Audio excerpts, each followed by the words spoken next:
seja muito bem-vinda. Você que é nossa ouvinte. Nosso propósito é apoiar mães na educação de filhos, no autocuidado e no desenvolvimento pessoal. Olá, seja muito bem-vinda ao podcast Mães e Abraços. E como você, nós somos mães apaixonadas pela vida e pelas possibilidades que ela traz. Seja muito bem-vinda e antes de apresentar a nossa convidada de hoje, eu queria falar sobre a nossa patrocinadora oficial, a Mamãe Elefante. Se você não conhece, vai lá agora no perfil da Mamãe Elefante, lá no Instagram, para você conhecer esse projeto incrível, que é uma assinatura mensal de fotos. Você envia suas fotos todo mês pelo aplicativo de celular e recebe aí no conforto da sua casa. Olha, gente, que maravilha. A gente vai completando o álbum, a gente vai também registrando todos os momentos especiais que vivemos em família, e de 6 em 6 meses a gente ganha um álbum novo. Gente, se você que é ouvinte do podcast Mães e Abraços dizer que é nosso ouvinte, você ganha 10 fotos adicionais no primeiro mês. Então, não perca tempo, vai lá no Instagram da Mamãe Elefante e viva essa experiência incrível, porque não é só registro de fotos, é uma experiência incrível que você vai viver aí com os seus filhos, com a sua família. E agora eu queria chamar Rayane Araújo. Ela é maravilhosa, nordestina, espontânea, original. Gente, ela é apaixonante. E o sotaque dela é uma delícia. Nós conhecemos a Ray no grupo que a gente participa, no Leia, com a Isa Andrade. E aí a gente faz trocas. Na verdade, é um clube do livro. E a gente chama assim de grupo terapia, porque é mais terapia do que leitura de livro, entende? É maravilhoso estar com ela, estar com as mulheres incríveis que participam do Leia. E eu quero chamar ela para brilhar no palco do Mães e Abraços. Chega mais, Rai! Muito, muito, muito obrigada. Na verdade, vocês fazem parte da minha rede de apoio. Ontem eu estava falando com meu esposo, dizendo, você não conhece mais as minhas amigas, porque a maioria são todas virtuais, e está tudo certo. Gente, muito obrigada pelo convite. Eu sou Rayane Araújo, sou terapeuta holística, sou educadora parental, sou casada com Einstein, e junto nós temos uma criança linda e iluminada, Valentim, tem 5 anos, e ele tem uma síndrome genética rara, chamada Rubinstein-Teibe. A cada 125 mil nascimentos, nasce uma criança Rubinstein no mundo todo. Aqui no Brasil, a gente tem registros de ter 120 crianças, adolescentes e adultos com essa síndrome. E qual a principal característica? O polegar. Eu sou membro da ARTES, da Associação Brasileira dos Familiares e Amigos das Pessoas com Rubinstein-Teibe, e o símbolo é o polegarzinho, que ele é mais larguinho, também é conhecida como as síndromes dos polegares, e tem os fenótipos específicos da síndrome, tem deficiência intelectual, pode ter algumas patologias, estatura mais baixinha, o olhinho puxadinho, o narizinho já é um nariz que nasce pronto, não é aquele nariz infantil. Enfim, tem várias questões, cada um, mesmo sendo uma criança sindrômica e tendo o mesmo diagnóstico, cada criança sindrômica é única, porque tem suas particularidades, e a gente vem desvendando aí essa síndrome genética e mostrando para muitas pessoas que a medicina não é uma ciência exata, e Valentim se desenvolve lindamente, graças a Deus. Rai, é uma honra ter você aqui para compartilhar a sua história, a sua experiência. Eu sei que é um tema que nem todas as mães topam falar sobre esse assunto. Então, a gente te agradece imensamente por estar aqui com o coração aberto para compartilhar sobre a sua vida. A nossa primeira pergunta é para entender o que é ser uma mãe atípica, Rai. Eu posso dizer que, no meu caso, né, no primeiro ano de vida de Valentim, a maternidade atípica, a sensação que eu tinha era de estar numa montanha-russa de emoções. Porque quando você tem um filho típico, você vai para a maternidade, tem a criança, com 2 dias no máximo você está em casa. Então, o meu primeiro impacto foi ter alta hospitalar e não trazer meu filho para casa, porque ele precisou ficar no UTI neonatal. E é um universo muito novo, porque você prepara a gestação, planeja ter um filho, tudo meu foi muito planejado, e ele nasceu uma criança a termo, e na hora do nascimento teve uma parada respiratória, e foi bem impactante para mim, para a Ashton, que ele estava acompanhando o parto. Valentim, para a gente, tinha morrido ali na sala de parto, e ressuscitaram, e depois levaram ele para um UTI, eu fiquei afastada, sem ter notícias, porque foi um parto, eu entrei em trabalho de parto, o parto estava marcado para uma segunda-feira, e eu entrei em trabalho de parto na sexta-feira que antecedia, né, o dia. Foi um corre-corre, a gente mora em Natal, no Rio Grande do Norte, nossa família, a família do meu marido mora em João Pessoa, é perto, mas não dá para chegar em 5 minutos, e aí a gente estava meio que sem o amparo familiar, e minha sogra foi chegando, enfim. Mas a gente teve esse impacto, Valentim foi para a UTI, eu fiquei 5 horas afastada de Ashton, de Valentim, até encontrar uma acomodação para mim no hospital, porque não tinha vaga. E aí, quando o Ashton chega para me dar a notícia, né, ele veio desacompanhado. Desacompanhado como? Não tinha um médico, não tinha um pediatra para ajudar ele a me dar as notícias, né? E aí, ele também não recebeu de uma forma humana todas as notícias, ele foi chamado por uma pediatra que a gente não conhecia, disse assim, você é o pai? Ele disse, sou, vem aqui, olha, seu filho nasceu com microcefalia, cardiopatia, e ele só tem um testículo. Aí, hoje ele já conta essa história, assim, com mais naturalidade, ele, diante desse trauma ao nascimento do nosso filho, né, ele passou alguns anos bem mal, assim, gatilhou muitas coisas nele, né? E ele disse a sensação que eu tinha é que eu tinha levado o meu carro para a oficina e estavam dizendo todos os defeitos que o carro tinha. E assim, sem muito amparato, né? Como é que o menino nasce com microcefalia? A gente só conhecia a microcefalia do Zika vírus e eu não tive nada na gestação. Enfim, a gente não teve uma notícia muito humana. E aí, o segundo baque, assim, que eu tive, foi no segundo dia de vida de Valentim, ele estava na UTI, ele precisou usar um capacetezinho de oxigenação, né, que ele nasceu com dificuldade para respirar, e aí, no segundo dia de vida, já tinham tirado esse aparelho dele, e aí tinha uma pediatra lá, que eu também não conhecia, não foi me apresentada, assim, a equipe, né, eu ia tateando lá na UTI, algumas mães que já estavam lá iam meio que me orientando, e aí eu disse, doutora, toda feliz, né? Eu tô vendo que meu filho tá tão bem, ele já tirou esse capacetezinho e ele é tão grande, porque as outras crianças eram prematuras, então tinha criança que cabia na palma da minha mão lá na UTI, né? Aí a médica disse, mãe, é muito cedo para eu dizer alguma coisa do seu filho. E você percebe, né, que ele é diferente? Ai, diferente, o menino nasceu a minha cara, até meu esposo dizia, cadê minha parte? Porque o menino é a sua cara. E aí ela foi dando algumas características, e nesse momento, nasce uma mãe, nasce uma leoa, né? Aí ela dizia, ele é cabeludo. Eu disse, doutora, eu sou muito cabeluda. Ele tem o olho puxado. Eu dizia, doutora, meus primos são conhecidos como China, porque é característica da família, olhinho puxado. Ah, mas a gente, como médica, como hospital, a gente tem que investigar tudo. Então, assim, hoje, eu percebo, o que é que eu sinto? Um despreparo, assim, um tratamento desumano. Eu estava ali sozinha, eu estava operada, foi uma cirurgia cesárea, né? Eu também precisava de cuidado. Aí essa médica foi me respondendo, meu esposo não estava comigo. Então, eu acho que na hora de se dar um diagnóstico, ou de suspeitar alguma coisa, minha filha, o seu esposo está aqui, ele pode lhe acompanhar, a gente queria passar algumas informações para o casal, né? E assim, diante da criança, porque uma coisa eu falar assim, seu filho tem uma cardiopatia, precisamos fazer uma cirurgia, e você não está vendo a criança, aí você já pensa que a criança está lá, morrendo. E outra coisa é você estar olhando na incubadora, o menino se movimentando, ativo, né? E os médicos conversando a respeito. Então, assim, eu estou relatando os primeiros dias de vida, mas no primeiro ano de vida, a gente fez uma série de exames e apertava o coração. Primeiro que muitos exames o plano de saúde não cobria, né? Então, mexe no orçamento da família.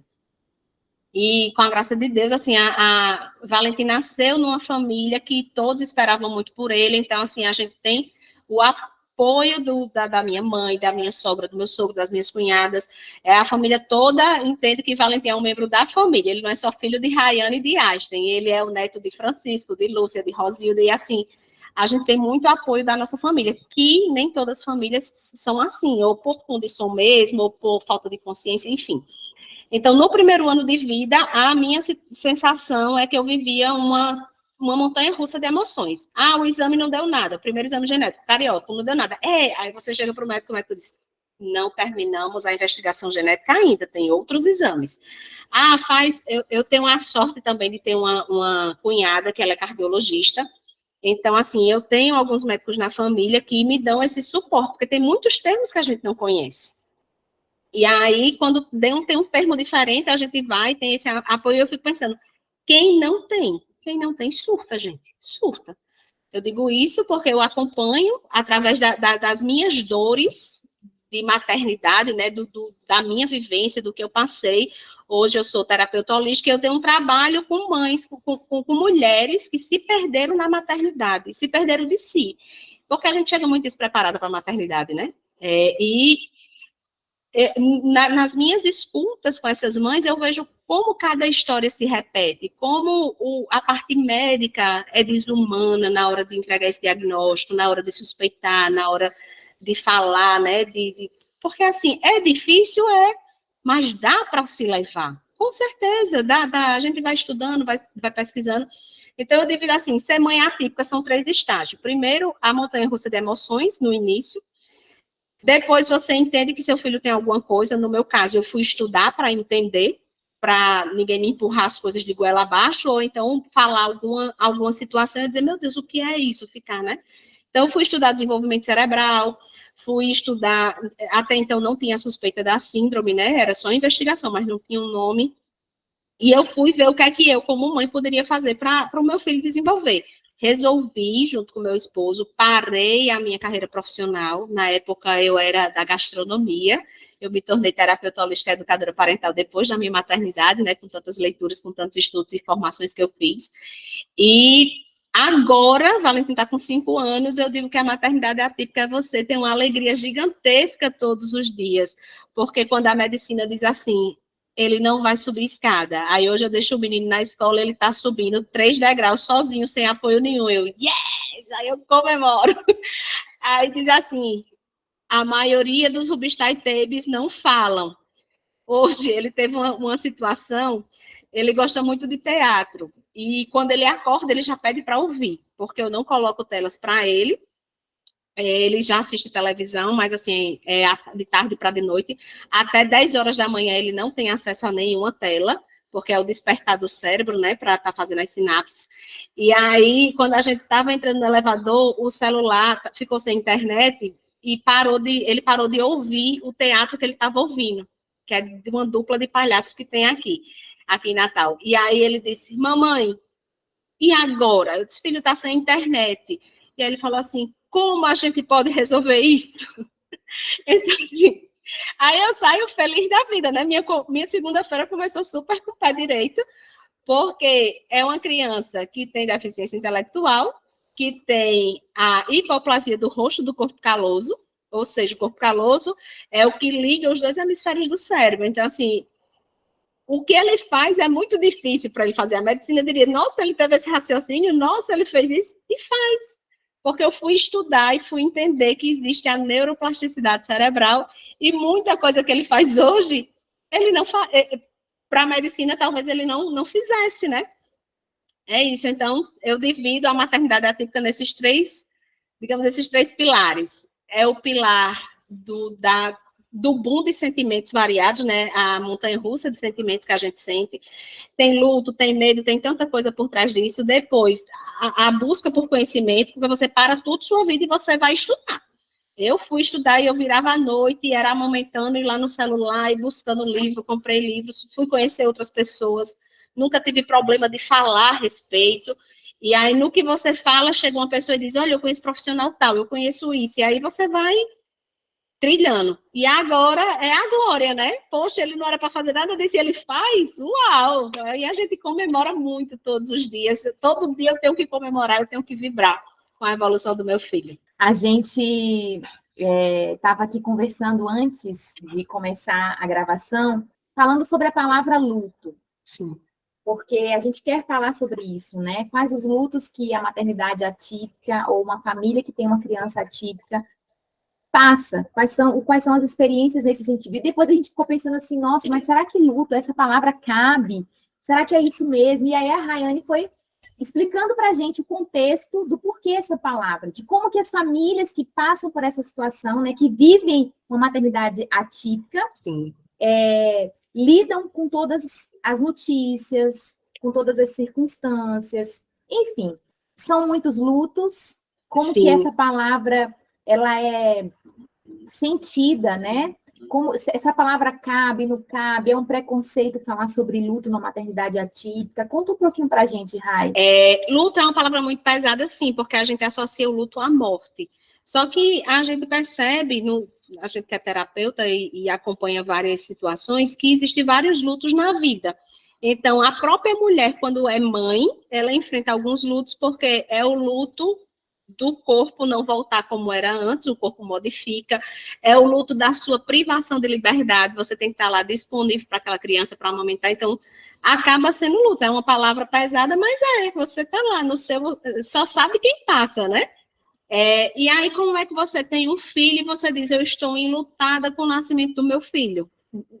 A sociedade não entende isso, mas tem verdades que nós precisamos falar. E o nome é esse luto, por quê? Quando você pensa em ter um filho, no meu caso foi uma gestação muito planejada, a gente decidiu quando era o momento de ser pai e tal, a gente costuma ter uma expectativa, né?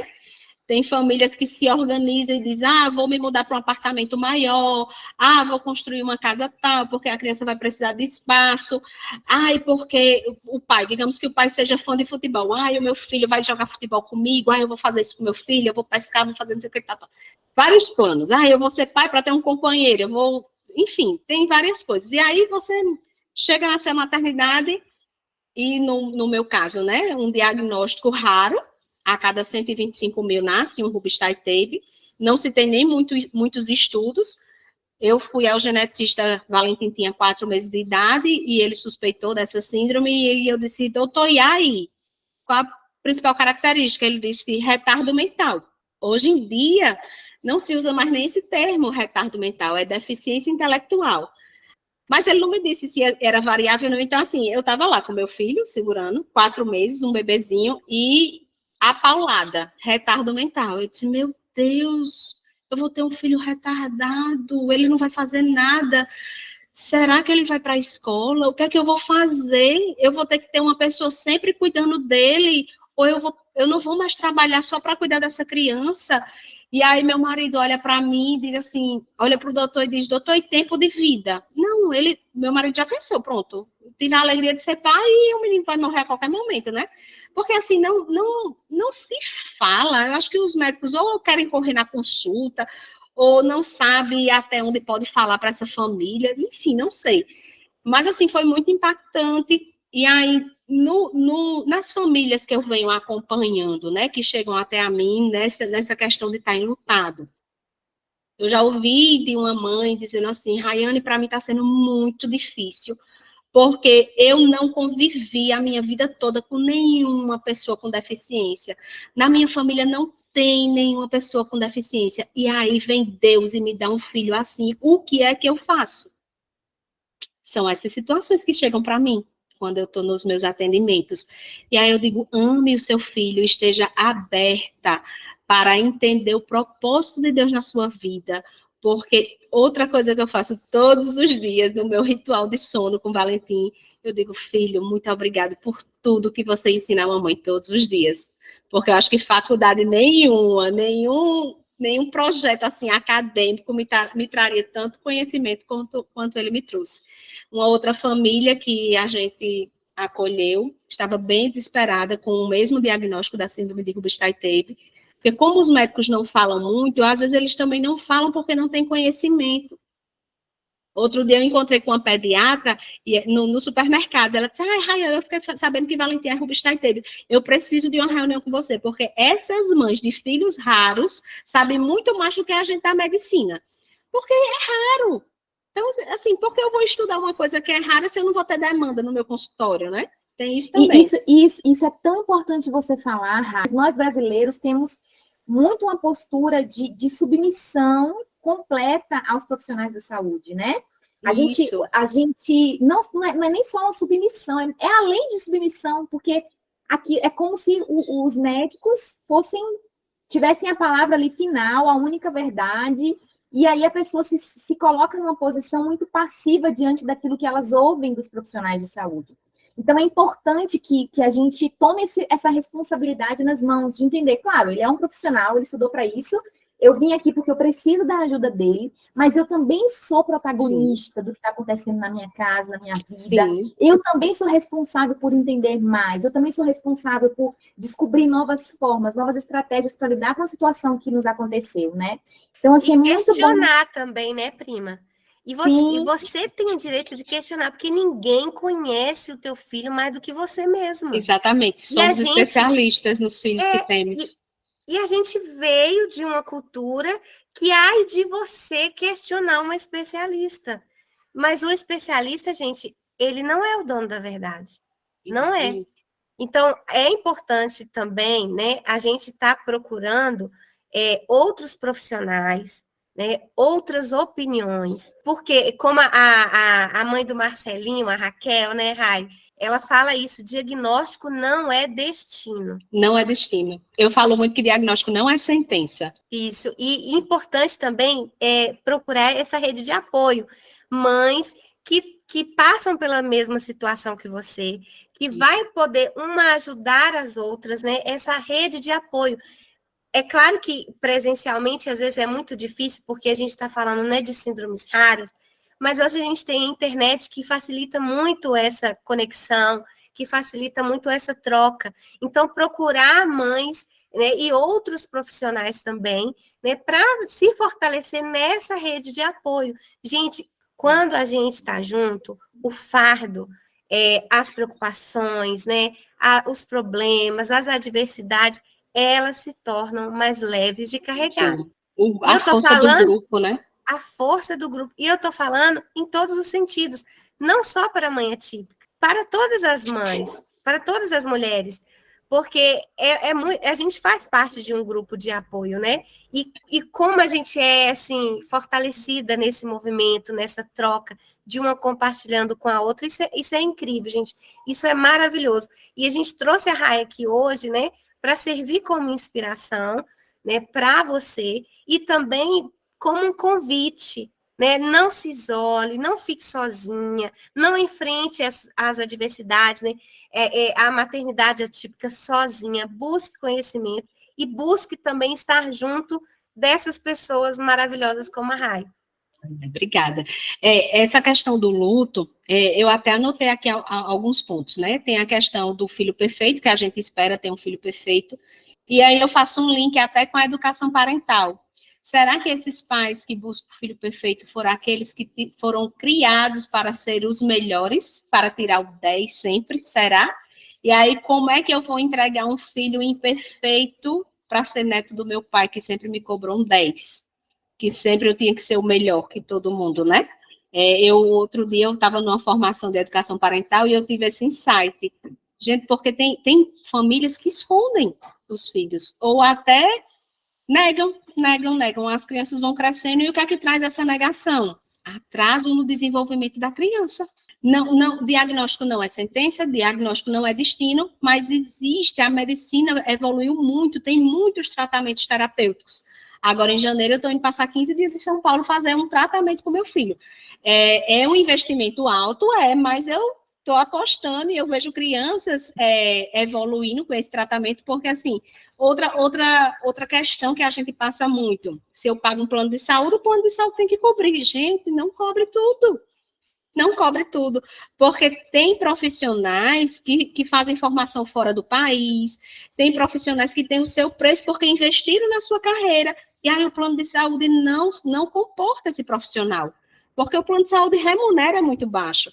Então, assim, eu consigo fazer tudo particular com meu filho? Não consigo. Então, anualmente eu faço um plano com meu esposo. Esse ano, o que é que a gente vai investir?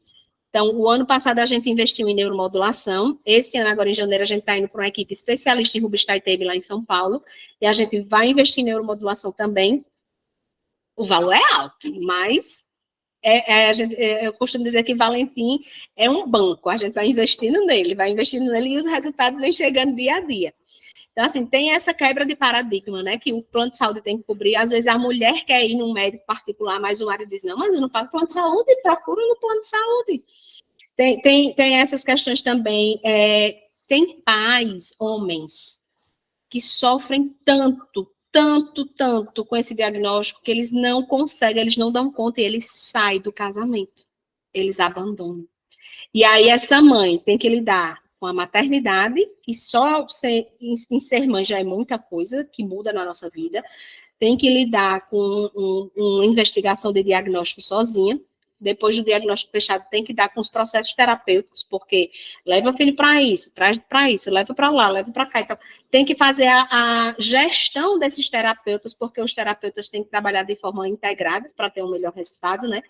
E aí é uma sobrecarga gigantesca para essa mulher. E tem pais que não saem do casamento, mas a mãe vive um casamento solitário, porque não consegue chegar nem para o marido para dizer, olha, o nosso filho tem uma deficiência, porque o marido não quer ouvir. E aí, eu pego muitos casos assim também, que diz, Rayane, eu estou num casamento solitário, mas vim com ele pior sem ele, porque eu já vi tantas amigas se separarem e ficam com uma pensão tão pequenininha que eu não vou dar conta. Pelo menos ele ainda brinca com o menino enquanto eu tomo um banho. Ouço, já passou por mim situações nessa esfera, né? E aí é a realidade que a maternidade atípica traz. Lógico que tem outros tantos, por exemplo, a minha realidade. A gente demorou bastante para aceitar, para entender, foi muito difícil para ele, porque ele que pegou o baque do nascimento sozinho, né? Todas as informações. Então, teve um momento que ele não conseguia me acompanhar nas consultas. E aí eu disse assim, você fica em casa, ele trabalha o dia todo, você vai lá dar o nosso suporte financeiro que a gente precisa, e eu vou lá para o médico. E aí eu ia para o médico, aí ele já ligava, já saiu da consulta, saía. E aí, o que é que foi? Aí eu tinha que digerir para passar para ele, não é que eu estava protegendo, é porque eu enxergava que ele não tinha capacidade emocional de receber tudo. E aí ele nunca foi omisso, mas eu tinha esse filtro de saber até onde ele podia. Às vezes eu mudava até as palavras, assim, substituía, né, para ficar uma coisa mais leve, porque realmente é pancada que os médicos dão para a gente. E aí, hoje em dia, a gente já está bem melhor, lógico, a gente contou a gente fez terapia de casal, fez terapia individual, muda tudo, né? Quando eu engravidei, eu tinha uma perspectiva de abrir uma empresa, porque eu era da gastronomia, eu ia abrir uma empresa com produtos saudáveis, eu fazia manteiga sem lactose, molhos de tomate, eu trabalhava com uma linha muito legal, sem conservantes, e eu tinha uma clientela gigantesca. Quando eu vi a situação de Valentim, eu disse, uma empresa é um outro filho, eu não vou dar conta.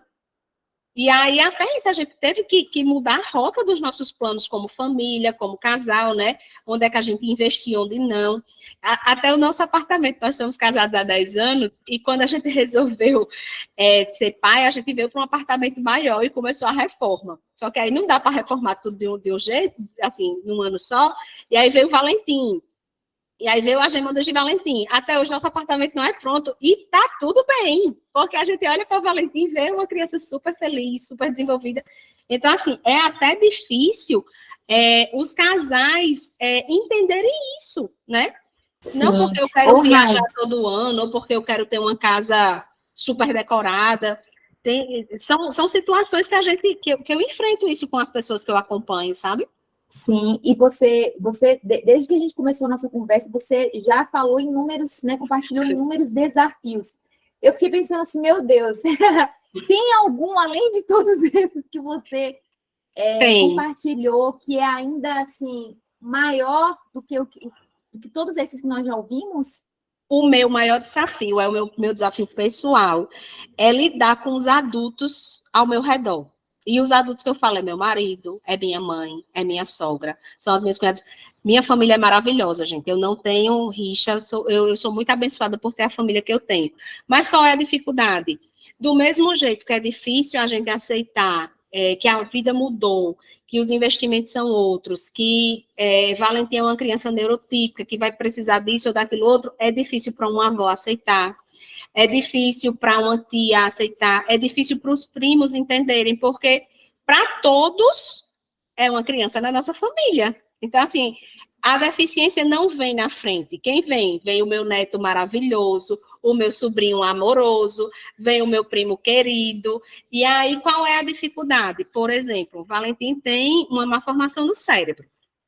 Então, telas é ruim para qualquer criança. Só que ele é o mais novinho da família, então os primos estão assistindo, o avô, meu sogro é muito fofinho, aí se os netos mais velhos têm acesso assim a celular, ele quer dar para Valentim, mas não é a idade, então foi difícil entender isso. A Einstein também queria proporcionar essa questão tecnológica para o filho, porque os sobrinhos tinham, eu digo, não é a idade. Então, não entende, por exemplo, o Valentim, uma característica dele ele é hipotônico, que é a musculatura dele é mais frágil. Então, a hipotonia é no corpo todo. Aí, essa questão de deglutir, porque esse menino não come isso, porque não sei... Assim, são os questionamentos dos adultos, entendeu? Esse menino vai passar a infância sem assistir uma televisão, gente, é para o bem dele, né? E se ele ficar a infância toda na televisão e não desenvolver outras coisas? Então, assim, é difícil isso, até mesmo os profissionais, porque enquanto eu fechei o diagnóstico de Valentim o ano passado, ele tinha 4 anos. Então, até eu fechar, todos os profissionais tratavam ele como autista. Não que seja um problema ser autista, de forma alguma, mas não era o diagnóstico dele. Então, infernizava meu juiz, olha, é porque tem traço de autismo, porque atraso no desenvolvimento é característica de autismo, porque dificuldade para falar é questão de autismo. Só que eu tinha uma equipe multidisciplinar no centro de pesquisa aqui ligada ao UFRN, que faziam vários testes. O pediatra de Valentim foi professor da universidade, foi meu pediatra, é um senhor maravilhoso, doutor Ney Fonseca, doutor Ney que muitas vezes ele era meu pai, assim, me botava no colo, e minha filha vem aqui, não é assim tal. Então, assim, eu não era a gente fala assim, eu não era uma doidinha sem noção aqui, entendeu? Que botei um menino no mundo e não sabia para onde correr, mas assim, ficavam. Então, a minha dificuldade maior era lidar, assim, com os adultos, de forma geral, entendeu? Que não entendia, por exemplo, outra questão do diagnóstico de Valentim, é desenvolver a obesidade infantil ou na adolescência. E aí, como é que eu vou proporcionar que ele emagreça se ele tem dificuldade de coordenação motora, essa questão de fazer atividade? Então, vamos dar chocolate, vamos dar pirulito, Gente, a gente não precisa disso. A gente precisa de outras coisas. Tem várias questõezinhas que os adultos não entendem, e esse era o meu maior desafio. Hoje já está mais tranquilo, viu? Hoje o Valentim já tem 5 anos, eu fui catequizando as pessoas e foi dando certo. Mas era muito, muito desafiador, né? Lidar com os outros.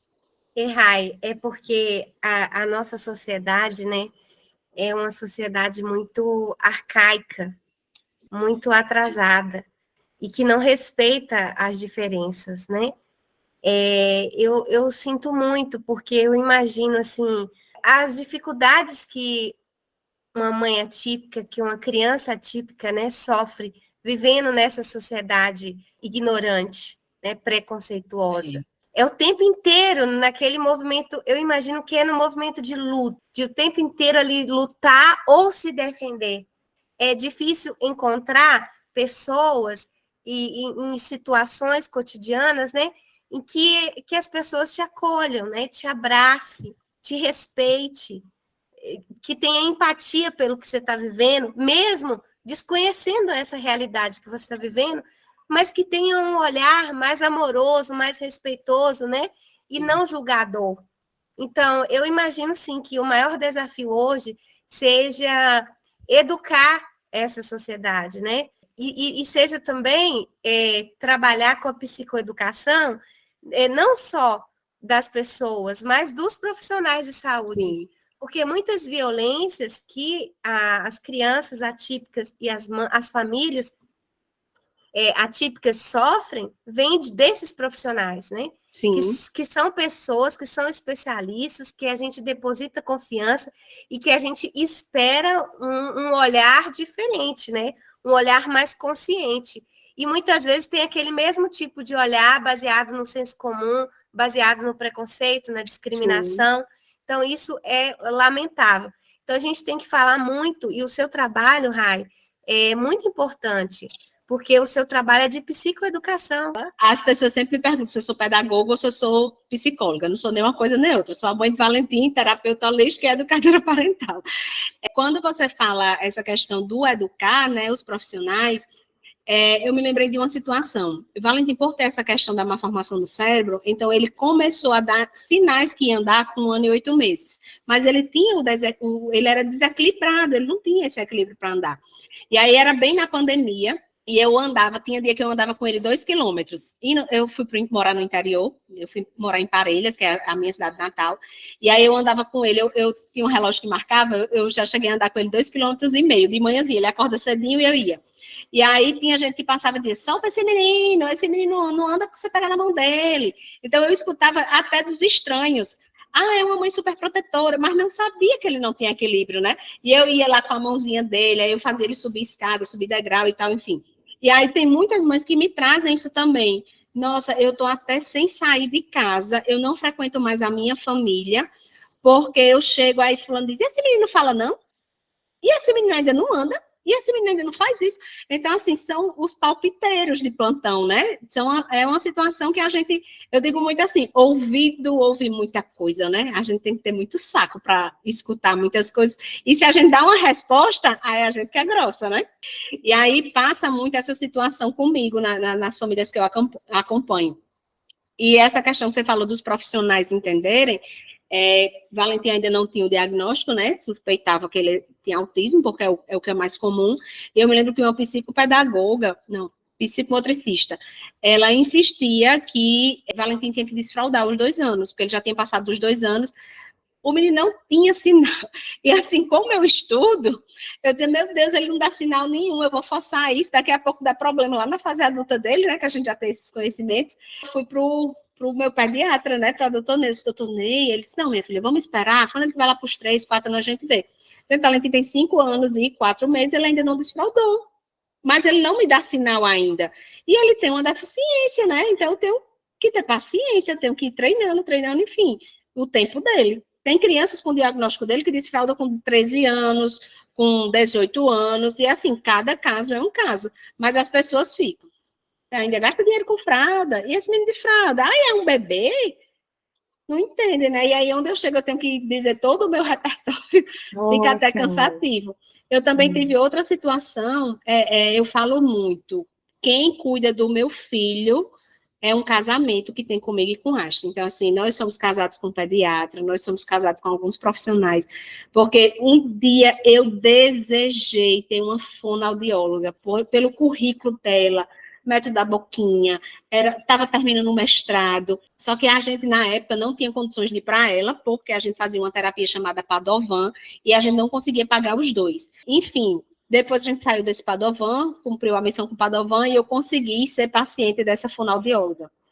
Gente, teve uma semana que Valentim vinha evoluindo, Valentim travou, e começou a chorar. Aí ela disse, ele agora está com essa marmota de ficar chorando na sessão, aí eu já achei estranho. Depois, ela me chamou para a sala para conversar e Valentim quis pegar um brinquedo. Ela pegou no braço dele e disse, sente aqui. Aí eu já achei grosseiro. E aí a filha de uma amiga minha, que já falava bem mais, que ela fazia fono só por causa da prematuridade, ela disse, mamãe, eu não quero ir mais para a tia fulana, porque ela é muito chata. Aí o que é que eu entendi? A energia, né? Meu filho bloqueou por ela.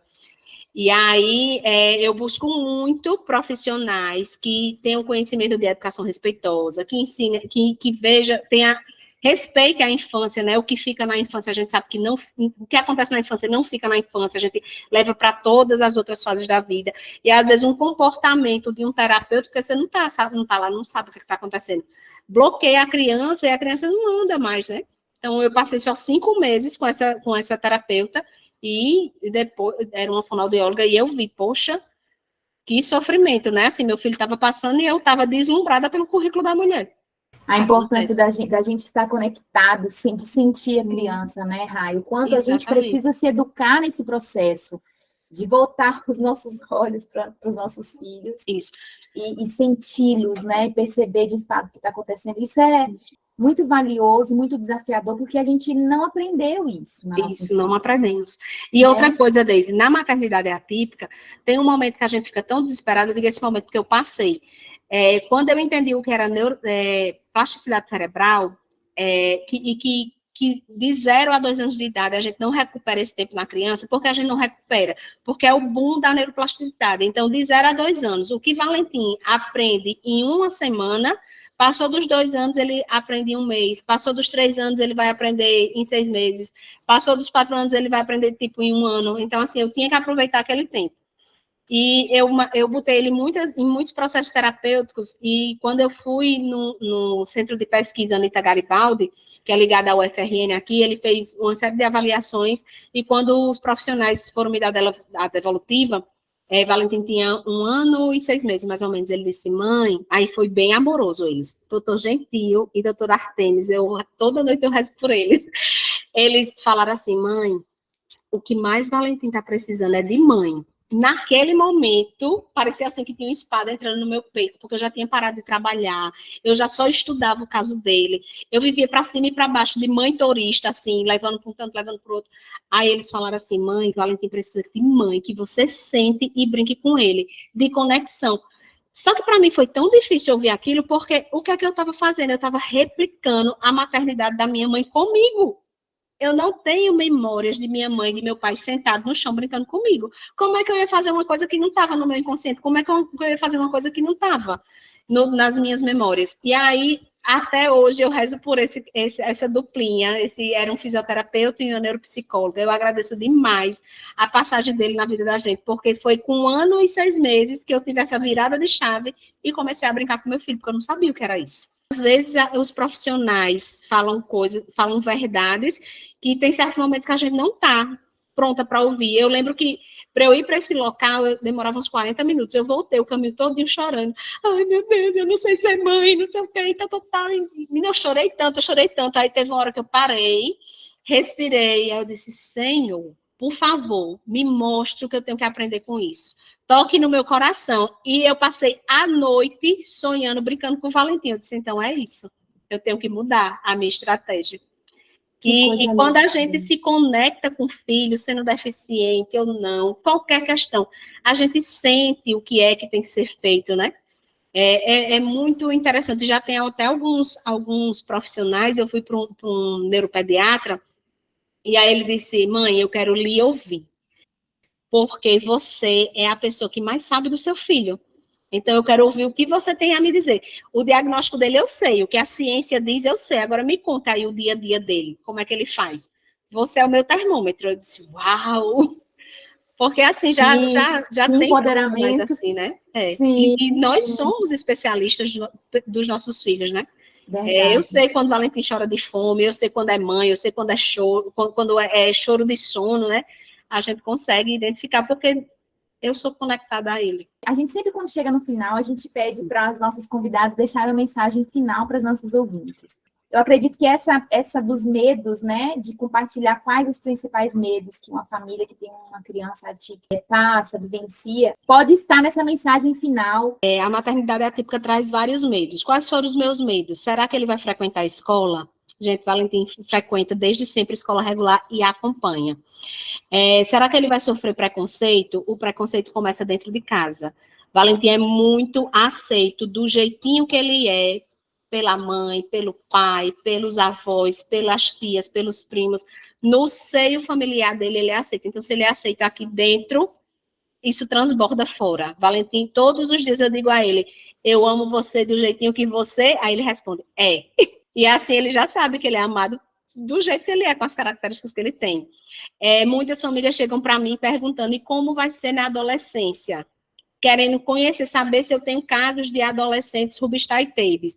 Gente, a adolescência, a medicina vem evoluindo tanto que, assim, eu não comparo o meu filho aos adolescentes. Ele vai ser adolescente igual o Cicrano, que já tem 15 ou 16 anos.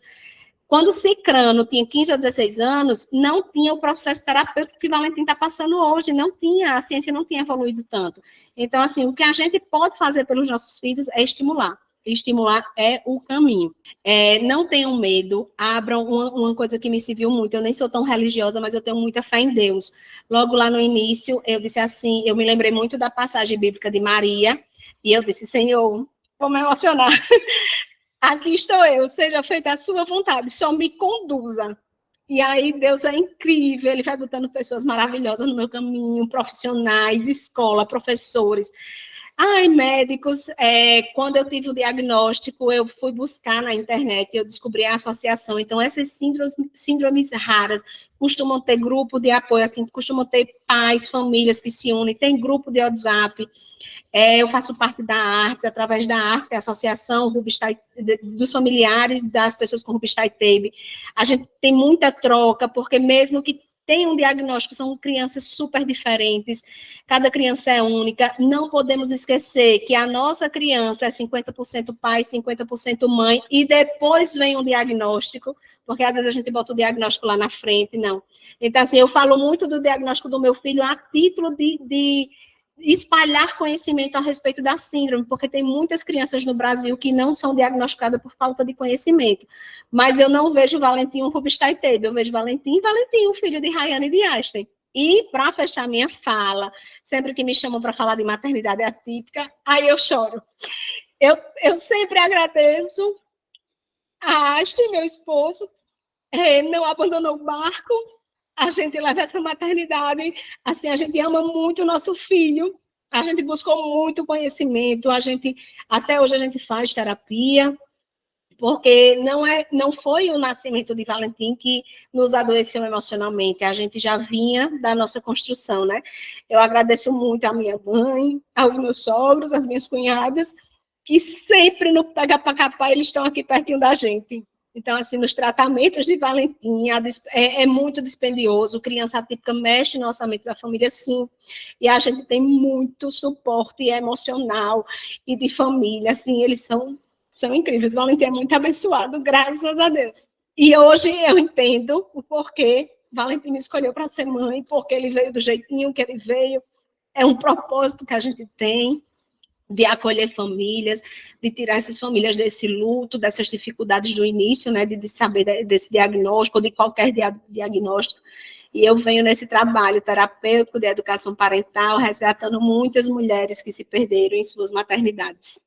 É isso, muito obrigada, meninas. Contem comigo sempre que quiserem, que puderem. E estamos aqui. Quem quiser me conhecer mais, eu tenho um Instagram, que é A Mãe que Escolhi Ser, porque foi uma escolha ser a mãe que eu sou hoje. Rai, a sua participação aqui é um abraço, daqueles bem aconchegante, bem apertado. Muito obrigada, viu, por ter aceitado o nosso convite com tanta generosidade. Parabéns por esse trabalho lindo, incrível e revolucionário que você realiza nas redes sociais, com as mães que você acompanha. E você que está nos escutando, né, que foi tocada por essa mensagem, que tem uma maternidade atípica, vivencie essas dificuldades, procure a Rai, não fique sozinha, procure ajuda, procure a rede de apoio, se fortaleça nessa jornada. Nós não somos guerreiras, nós somos humanas. Não gosto desse rótulo de guerreira nem de melhor mãe. Eu acho que todas as mulheres dão o melhor de si com os recursos que têm para os seus filhos. Então, não gosto desse título. Não preciso de elogio, gente. Eu só sou autorresponsável. Tá tudo certo. Meninas, um beijo, muito obrigado. Quem quiser seguir é A Mãe que Escolhi Ser. Estou lá no Instagram. Para quem quiser se sentir acolhido, quem quiser de uma palavra, estou super aberta. Um beijo, muito obrigada. Obrigada, minha linda, obrigada. Vi um abraço apertado, carinhoso, e nós somos muito honradas de ter você na nossa jornada, de aprender com você, viu? E eu de ter vocês como rede de apoio lá no Leia. Um beijo grande, Rai. Tchau, fiquem com Deus. Tchau. Beijo.